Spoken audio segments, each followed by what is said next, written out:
Oi, eu sou a Carla, do PIB de Biologia da Escola Santa Rita de Cássia, e eu vou hoje gravar uma aula de briófitas e pteridófitas para vocês. Eu vou desligar agora a câmera para eu poder apresentar, ok? Vou começar pelas briófitas. Elas são plantas relativamente simples. Elas vivem num ambiente úmido e de sombra. Elas fazem a sua reprodução por meio da água, e por isso que elas vivem em ambiente de sombra, porque no ambiente seco não teria como elas se reproduzirem e elas acabariam morrendo.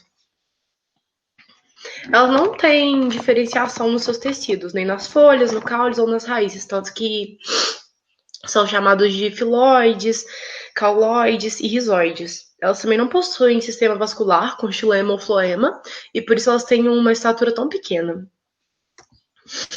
Vou falar um pouquinho para vocês da reprodução delas. Essa aqui, ó, é a parte feminina da planta, e essa aqui é a parte masculina, tá vendo?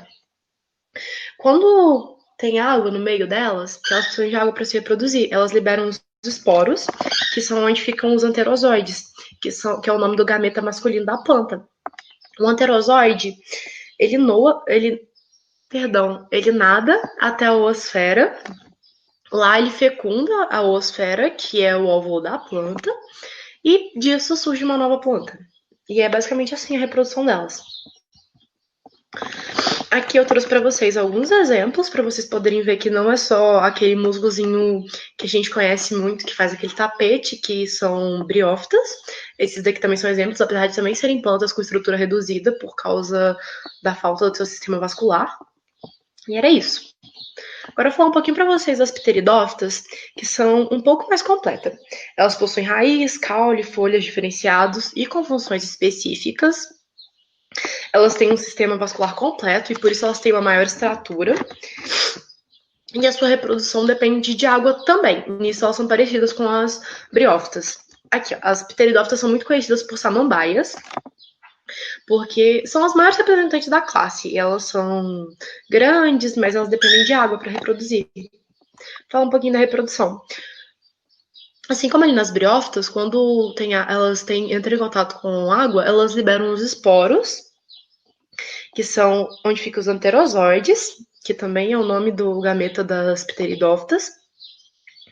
E esses anterozoides, eles nadam até a oosfera, onde eles fecundam e dão origem a um esporófito jovem, que vai virar a planta adulta depois de um tempo. Alguns exemplos de pteridófitas são o xaxim e a Ciacia arbórea, que são plantas lindas, e como vocês podem ver, elas possuem uma estatura muito maior, porque elas possuem xilema e floema, que é um sistema vascular, e elas não precisam fazer por difusão, como é o caso das briófitas. Era isso, eu espero que vocês tenham gostado, e tchau!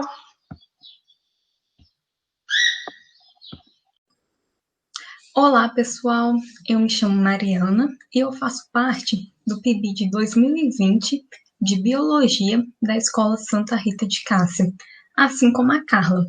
Eu vou falar a respeito das gimnospermas.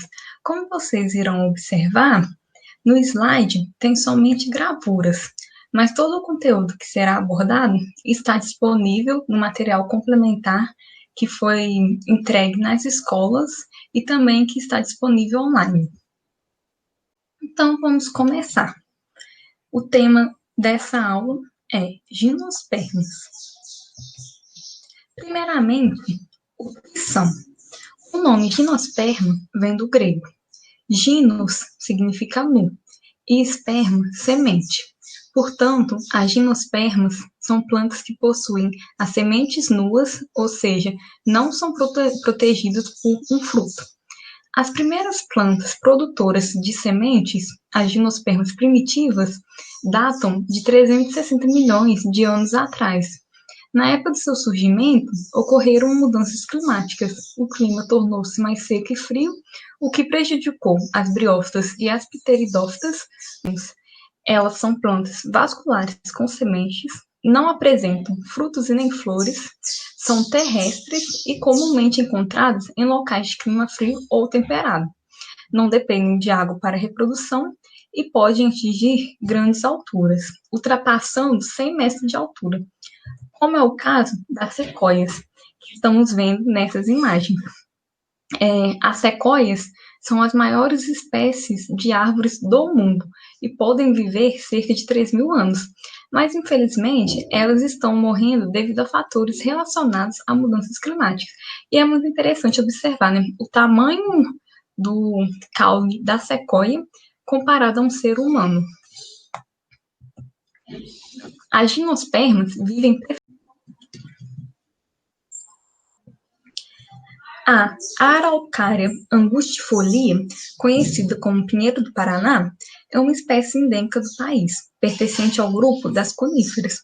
É uma planta dioica, apenas um sexo em cada indivíduo, perennifólia, ou seja, não perde as folhas, pioneira, de grande porte, com até 50 metros de altura, e pode chegar a viver 700 anos. Essa árvore produz a pinha, que pode conter até 150 sementes, chamadas pinhões. O pinhão é muito nutritivo e é apreciado tanto por animais quanto pelo homem. Atualmente, a araucária está ameaçada de extinção devido à atividade madeireira. E na imagem nós temos a foto, né, da araucária angustifolia.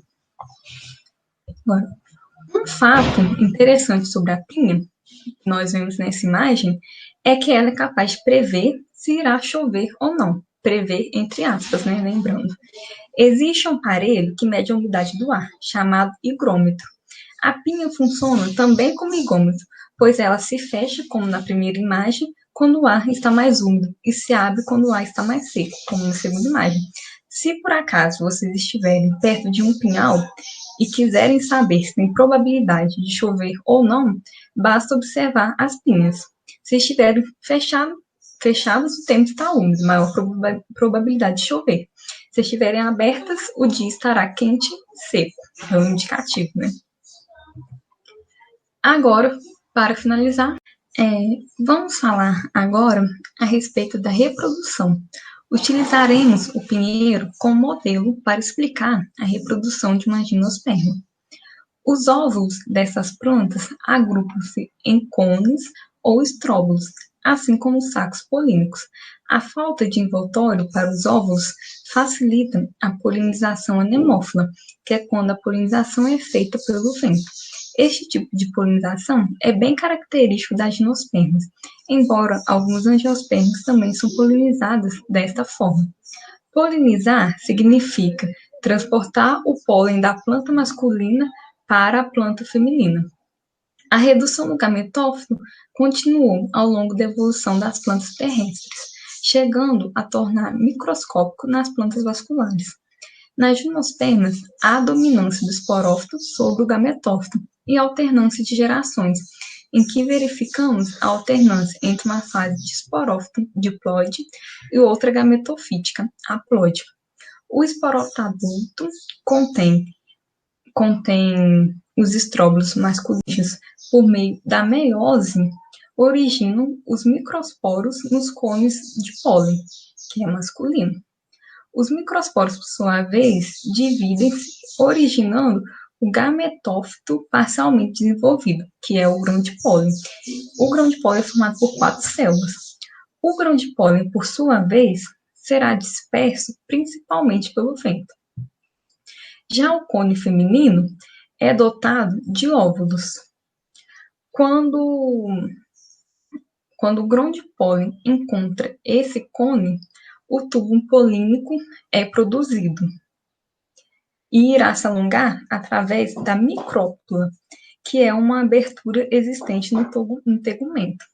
Em paralelo ao alongamento do tubo polínico, ocorre a meiose no megasporângio, que origina 4 megasporos, dos quais apenas um é funcional.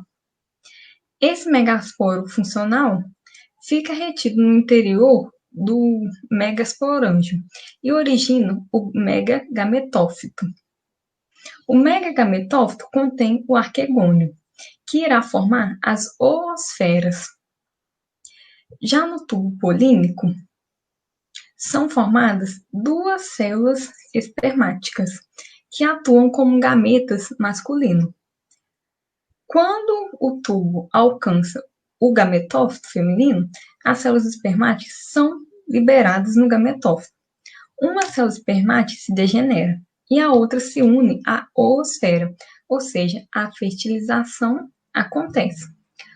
O zigoto, resultante dessa fertilização, divide-se várias vezes, formando o embrião, que é o esporófito jovem, o qual fica dentro da semente. A semente é o óvulo maduro e fecundado, constituído de tegumento, embrião e endosperma, que é um tecido de reserva nutritivo.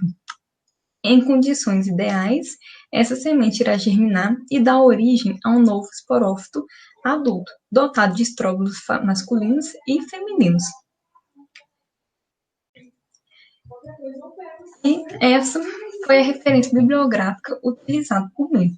Espero que a aula tenha sido produtiva e que ajude vocês a estudar, né?